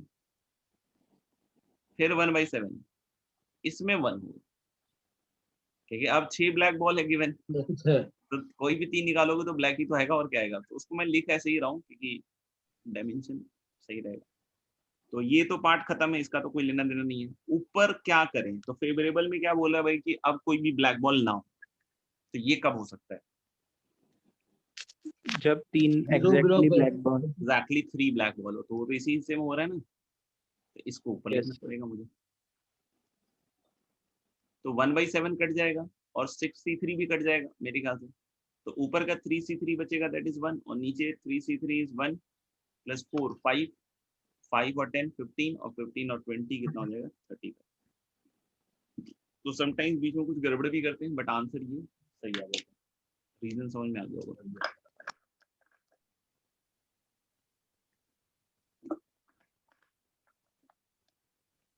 अगले सवाल पे चलेंगे। Sir Yeah. नोट कर लो। सर यहाँ पे आपने 1/7 लिखा क्योंकि उसकी इनिशियल प्रोबेबिलिटी ये थी। सर हम यहाँ पे इनिशियल वाली क्यों लिखते हैं प्रोबेबिलिटी? मतलब जब हमें पता चल गया कि तीनों ब्लैक है तो फिर प्रोबेबिलिटी चेंज हो गई ना, तो इनिशियल वाली क्यों लिखते हैं? हो गया आपका?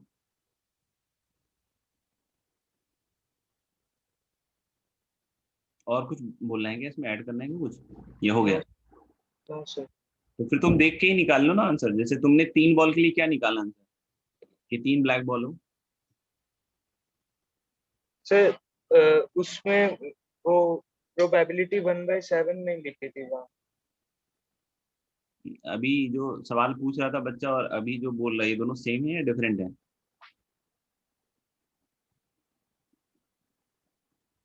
जिसका पहले डाउट आया था और उसके बाद जो बोला, वो दोनों सेम बच्चे हैं या डिफरेंट बच्चे हैं? सेम है। सेम है, हाँ। सेम बच्चे ही बतलाएं, ठीक है ना। अभी जैसे कि हमने बोला कि वहाँ 1/7 है, तुमने बोला कि वो चेंज हो गई, तो जब तुम चेंज वाली लिखी दोगे तो फिर निकालोगे किसका, कद्दू का। B0 B1 B2 तुम्हारा कौन है, तुम्हें वहां क्या यूज करना पड़ेगा। मतलब यही तो है ना कि हम खुद से फाइट नहीं मारते कभी, और इसी वजह से हम पीछे रहते हैं, और कोई दूसरा रीजन तो है नहीं। इनिशियली तो B0 था, B1 था, Yes, जब वो इवेंट नहीं हुआ तो। अब यही चीज पे मैं फोकस करा रहा हूँ लेकिन करना है नहीं। फिर क्या था, B3 था, फिर क्या था, B4 था, फिर क्या था, B5 था, फिर क्या था, B6 था, यही था ना। तो हम तो इसी की प्रोबेबिलिटी यूज करेंगे। फिर बोला कि इसके बाद एक इवेंट हो गया जिसने बोला कि 3 बॉल निकालो, तीनों के तीनों ब्लैक हैं, तो वो वाला तो इसके साथ ही होगा। yes, sir. तो जब मैं यूज करूंगा प्रोबेबिलिटी, तो मैं कौन सी प्रोबेबिलिटी यूज करूंगा, B3 की इनिशियल प्रोबेबिलिटी यूज करूंगा, या जो भी हम रैंडमली कुछ भी बकवास लिखते हैं 1/4 1/5 वो लिखूंगा, क्या लिखूंगा? इनिशियल वाली। हाँ, क्योंकि तुम्हें फाइनल तुम बोल रहे हो कि मैं उसके बाद की निकालूंगा, उसके बाद की तो भाई ये निकली ना। बीच में तुम्हारी जो प्रोबेबिलिटी तुम जो यूज कर रहे हो 1/4, वो क्या चीज सिग्निफाई करता है? कुछ भी सिग्निफाई नहीं करता, तुम्हारे दिल के जज्बात करता वो हो सकता है, उससे ज्यादा तो कुछ नहीं करता। क्योंकि अगर कोई मुझे बोले कि इस इवेंट के बाद बैग में 3 ब्लैक बॉल, उस बात की प्रोबेबिलिटी बतलाओ, तो तुम क्या 1/4 बतलाओगे? क्या यूज किया है तुमने? सर मैंने 1/7 की जगह 1/4 लिखा। हाँ, तो जिसने भी 1/4, जिसने डाउट पूछा था, उसने क्या यूज किया? सर मैंने ही डाउट पूछा था। अच्छा, मुझे नहीं पता, आवाज आ रही है बस, भविष्य आकाशवाणी हो रही है। तो आप समझना कि अगर आपने 1/4 यूज किया, तो 1/4 क्या सिग्निफाई करता? कुछ भी तो नहीं करता। 1/7 चलो इनिशियली मान लिया कि 3 ब्लैक बॉल हो, इस इवेंट के बाद कोई बोलता है 3 ब्लैक बॉल हो, तो मैंने 1/35 निकाल के दिखाया। 1/4 क्या है? 1/4 तो कुछ भी नहीं है। आपने बस randomly B0 B1 B2 B को उड़ा दिया और उसके हिसाब से अपने मन से कुछ भी लिख दिया, वो थोड़ी होता है। फिर तो आप कह रहे हो ना कि B0 B1 B2 को उड़ाने के बाद आपकी 1/4, तो आपका आंसर 1/35 तो होना ही नहीं चाहिए, फिर तो आपका आंसर 1/4 ही होना चाहिए। फिर वो गलत है, सोचो।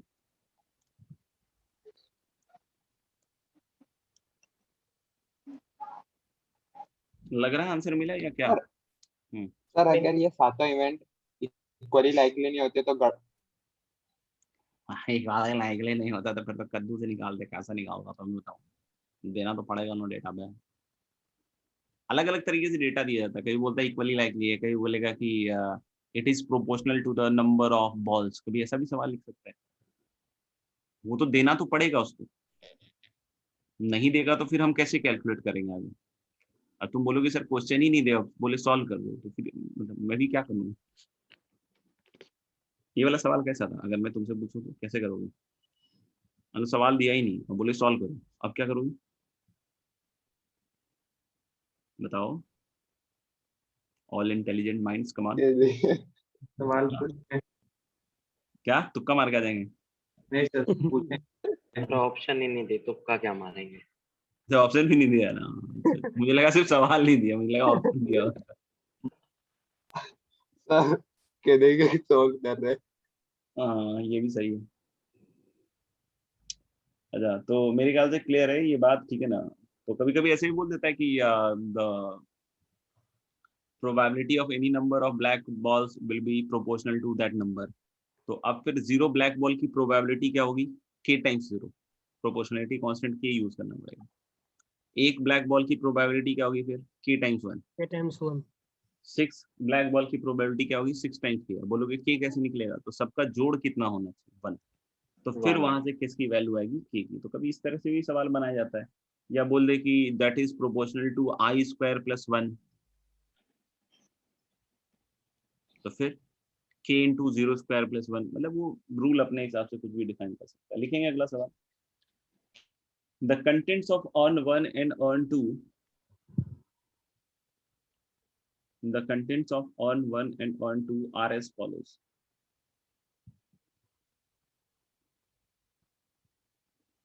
The contents of earn 1 and earn 2 are as follows।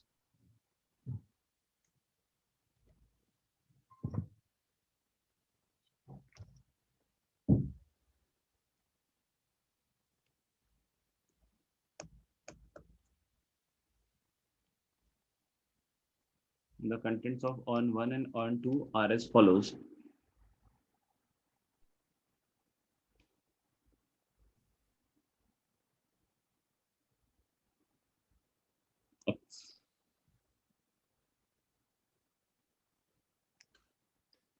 ये बड़ा नाटक है इसका।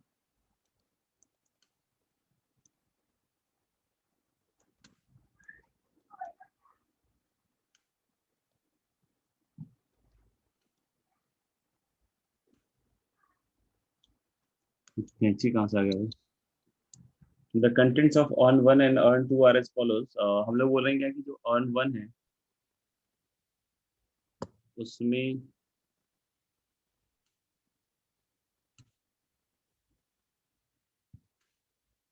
व्हाइट और इधर दिया हुआ ब्लैक। तो व्हाइट है 4 5 3 6।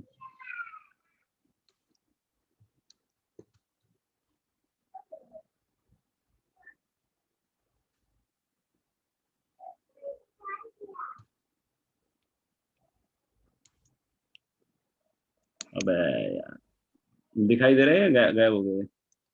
गायब हो गया सर लिख लिया हमने। कुछ कुछ दिख रहा है, कुछ कुछ गायब हो गया। लिख लिया है हमने। सर हमने लिख लिया है। लिख लिया सर हमने। ठीक है भाई, अर्न 1 में व्हाइट 4 है और ब्लैक 5 है, सब गायब हो गया। अरे और बहुत ही नालायक है यार ये। The contents of earn 1 and earn 2 are as follows। आगे लिखना। One earn is selected at random। One earn is selected at random। One earn is selected at random and a ball is drawn। One earn is selected at random and a ball is drawn and its color noted। One earn is chosen at random and a ball is drawn and its color noted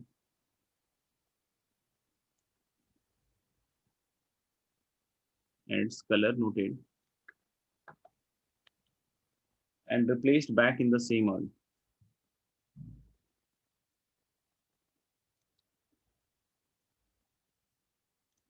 and replaced back in the same urn. Sir place के बाद क्या बोले? Replaced back in the same urn. आगे लिखिए. Again a ball is drawn. Again a ball is drawn from the same urn. Again a ball is drawn from the same urn. Again a ball is drawn from the same urn. Color noted and replaced. Again a ball is drawn from the same urn. Color noted and replaced. Again a ball is drawn from the same urn. Color noted and replaced. आगे देखिए. The process is repeated 4 times. The process is repeated 4 times. Again, a ball is drawn from the same urn, color noted and replaced. The process is repeated 4 times. And as a result,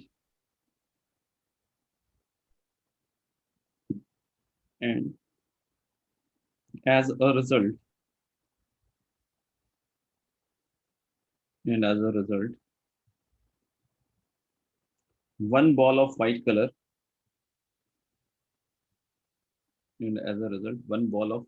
and 3 of black color are noted.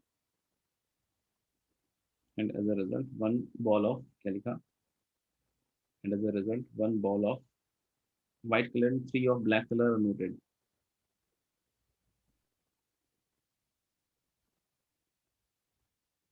What is the probability? And as a result, one ball of white color and 3 of black color are noted. What is the probability that the chosen urn was won? Chosen urn was won. करो बेटा.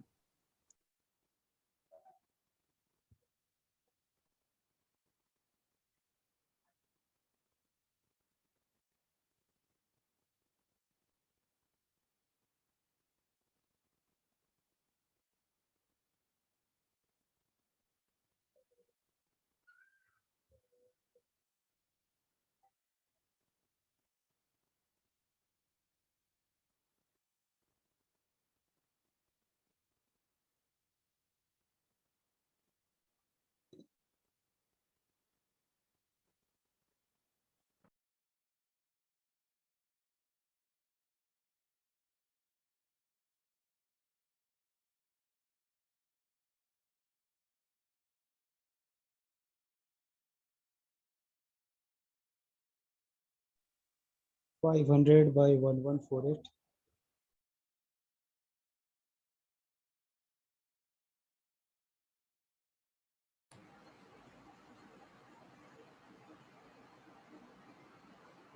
Five hundred by 1148.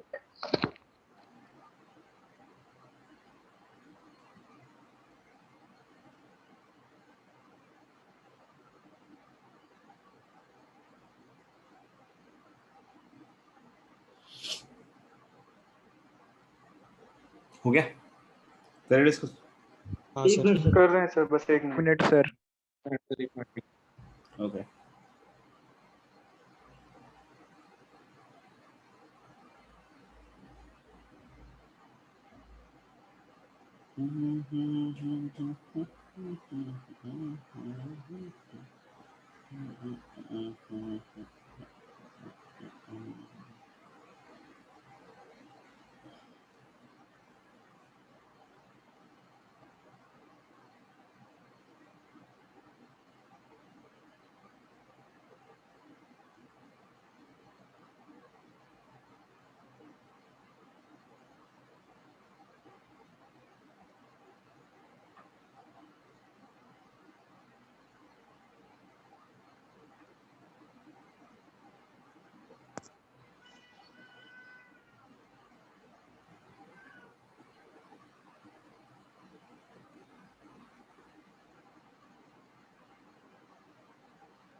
ठीक है. Sir 125/287. 9/19. या your answer is correct. ठीक है भाई, तो मेरे ख्याल से क्लियर है, अब थोड़ा थोड़ा शायद समझ में आ गया, और अगर अभी तक नहीं आया तो थोड़ा मेहनत कीजिए। तो फिर से हम लोग बोल रहे हैं कि अर्न 1 और अर्न 2 सेलेक्ट होने की प्रोबेबिलिटी लिखनी पड़ेगी आपको। तो जैसे हम लोग बोल रहे हैं कि हो सकता है, क्योंकि गिवन कर दिया ना कि एक कौन सा है, व्हाइट ना, एक व्हाइट और 3 ब्लैक आया, हाँ। तो ये तो दोनों ही अर्न से आ सकता है, पहले से भी आ सकता है, दूसरे से भी आ सकता है। ठीक है, तो half is the probability that earn 1 select हुआ, मतलब इस इवेंट के पहले अगर कोई पूछता अर्न 1 सेलेक्ट हुआ, व्हाट इज द प्रोबेबिलिटी, तो आंसर वाज हाफ। बट ये इवेंट हो चुका है, अब पूछ रहा है कि अर्न 1 की प्रोबेबिलिटी, तो वो अब निकालनी पड़ेगी। ठीक है ना, तो हम लोग हाफ व्हाइट के आने को अगर मैंने सक्सेस कह दिया, तो 4 ट्रायल्स मार रहे हैं अपन, तो 4C1, बहुत बार बच्चे 4C1 नहीं लिखते हैं, उसके बाद भी आंसर आ जाता है, रीजन बीइंग कि 4C1 ऊपर नीचे से कट जाएगा, बट 4C1 लिखना पड़ेगा, क्योंकि व्हाइट किसी भी दान पे आ सकता है, हो सकता है पहले पे आया या दूसरे पे, तीसरे पे या चौथे पे, तो 4C1 से आपको उसके अरेंजमेंट कंसिडर करने पड़ेंगे। तो 4C1 से हमने बोला कि व्हाइट के आने की प्रोबेबिलिटी अर्न 1 से 4/9 सक्सेस, और ब्लैक इज फेलियर, तो हम लोग बोल रहे हैं कि 5/9 का होल क्यूब, रेशियल कमेंट नहीं था। ठीक है, प्लस हम लोग बोल रहे हैं आगे बढ़ते हैं, हाफ अर्न 2 आ गया, इनटू क्या लिखूं, 4C1, फिर से व्हाइट को सक्सेस कह दिया, तो इनटू कितना हो जाएगा 3/9, इनटू क्या लिखूं 6/9 का क्यूब, और ऊपर अर्न 2 के लिए क्या लिखेंगे, हाफ 4C1 इंटू 4/9 इंटू 5/9 का होल क्यूब। तो अल्टीमेटली कटकटा के सब 4 इंटू 5 क्यूब आएगा, और नीचे भी वही आएगा 4 into 5 cube plus 3 into 6 cube, ऐसा कुछ। तो 6 में भी 8 तो होता ही है, तो एक 4 तो पहले से काट सकते हो, तो ऊपर 125 आ जाएगा, और नीचे 125 और 4 काट चुके हैं हम, तो कितना हो जाएगा भैया, 3 3 9 3 27, 27 छके 7 42 के 2 हासिल 4, 12, ऐसा कुछ नहीं, 162 आएगा क्या? 162 होगा। 162 देख लेना भाई, क्योंकि 27 इंटू 4 आएगा ना भाई, 2 से 3 स्क्वायर निकलेगा, और इंटू 6 27 गुने 6, ठीक है, तो 125 अपॉन क्या आ जाएगा 280। तो अब कोई बोल रहा है कि इस इवेंट के बाद अर्न 1 की प्रोबेबिलिटी, तो ये चेंज हो चुकी है। अगले सवाल पे चलते हैं। सर नोट कर रहे हैं। अरे अरे अरे गजब हो गया तो।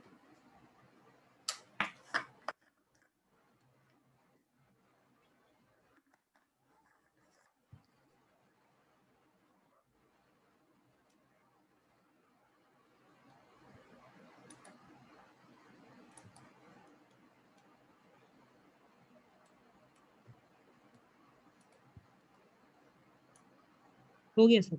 अच्छा, अगला सवाल लिखिएगा, इन अ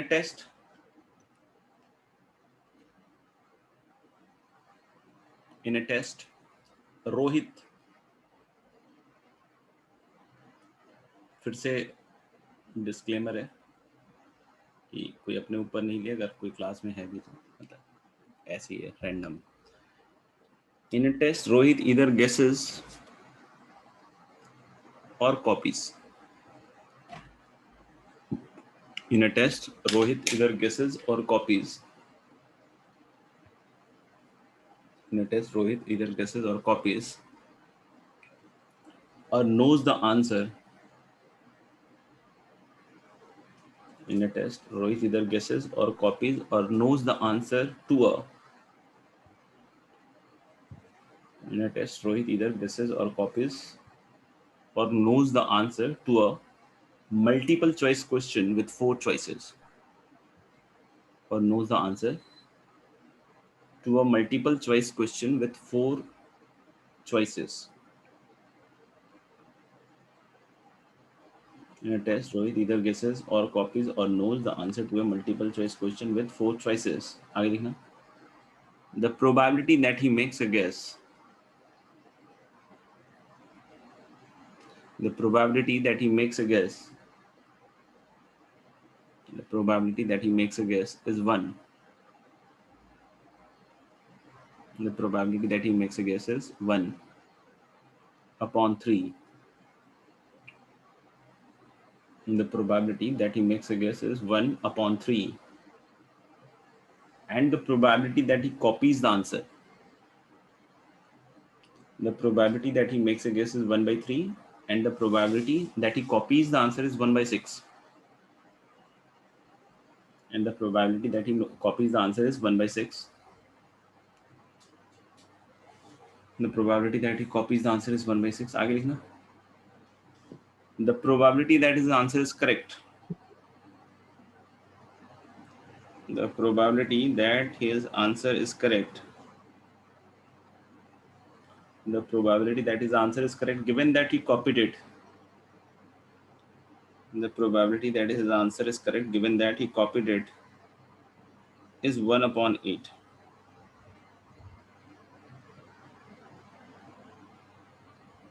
The probability that his answer is correct, given that he copied it, is 1/8. Given that he copied it, is 1/8.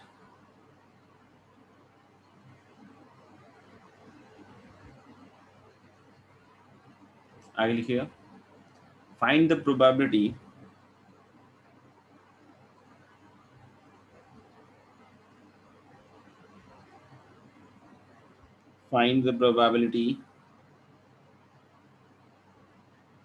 that he knows the answer to the question.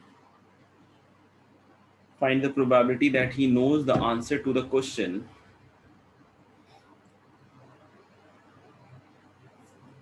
Find the probability he knows the answer to the question. Find the probability that he knows the answer to the question, given that. Find the probability that he knows the answer to the question, given that he correctly answered it. Given that he correctly answered it.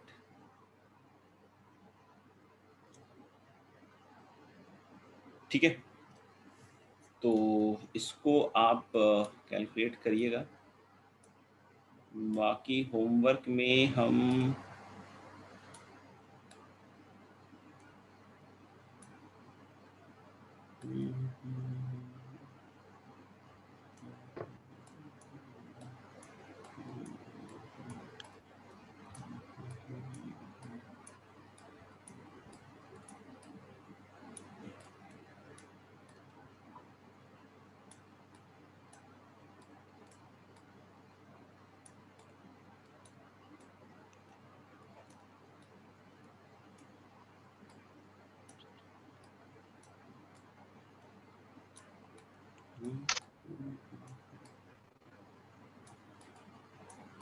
(24 by 29).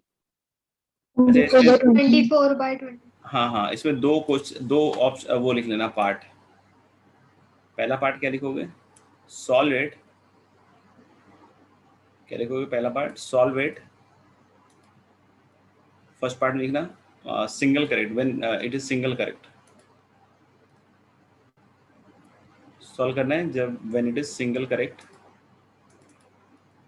Solve it when it is single correct.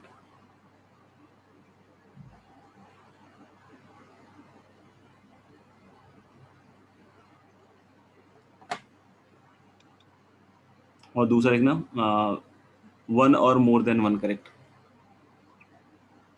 Solid when it is single correct. और दूसरा क्या लिखेंगे? When it is more than one और more than one correct. One और more than one correct. ठीक है. Homework में हम लोगों ने पार्ट एक्सरसाइज 1 में कहाँ तक कर लिया? पार्ट 4 तक कर लिया था ना?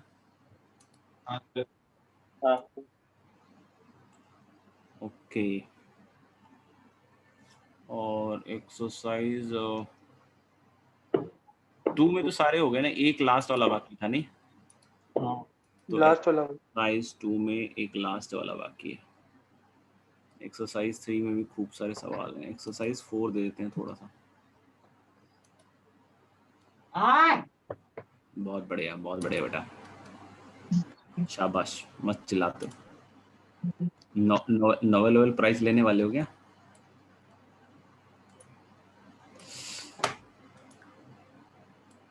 प्यारे बच्चे हैं भाई साहब. तो मेरे ख्याल से पार्ट 5 आप कर लीजिएगा। एक तो ये, तो 1 से लेकर जो भी है कहाँ तक है ये 12 तक, ठीक है। फिर उसके बाद इसका जो 18 नंबर क्वेश्चन है, ये कौन सा एक्सरसाइज है, एक्सरसाइज 2, ये कर लीजिएगा। और एक्सरसाइज 4 में आप कर सकते हो 1 से लेकर 7 तक, 1 से 7 एक्सरसाइज 4 में। एक्सरसाइज 4 में क्या कर लेंगे, 1 to 7। 1 to 7, ठीक है। Thank you thank you sir. Thank you sir. Thank you प्रणाम सर। Thank you sir. और कोई प्रॉब्लम you, वगैरह sir. नहीं चल रही तो ठीक, नहीं सर। नहीं सर, सर क्लास का टाइम सुबह शिफ्ट हो जाता तो सही रहता। नो सर सही है ये वाला। हाँ पता है, सुबह शाम तू तो 3 बजे ऐसे भी उठ जाता है, तेरे को क्या। सही है सर, दिन में आलस आता है वैसे भी सर, सुबह एक्टिव रहते हैं। ओह ये तेरे को क्या फर्क पड़ता है यार, तू तो मतलब 3 बजे उठ के मस्त पढ़ाई करे यार। सर तो मुझे बहुत गेप हो जाता है ना अभी, तो फिर मुझे नींद आने लगती थोड़ी बहुत, और कितना लेट हो मतलब जाता है, efficiency कम हो- कितने बजे क्लास खत्म होती है? अभी 7 बजे। खत्म। हाँ 7 बजे।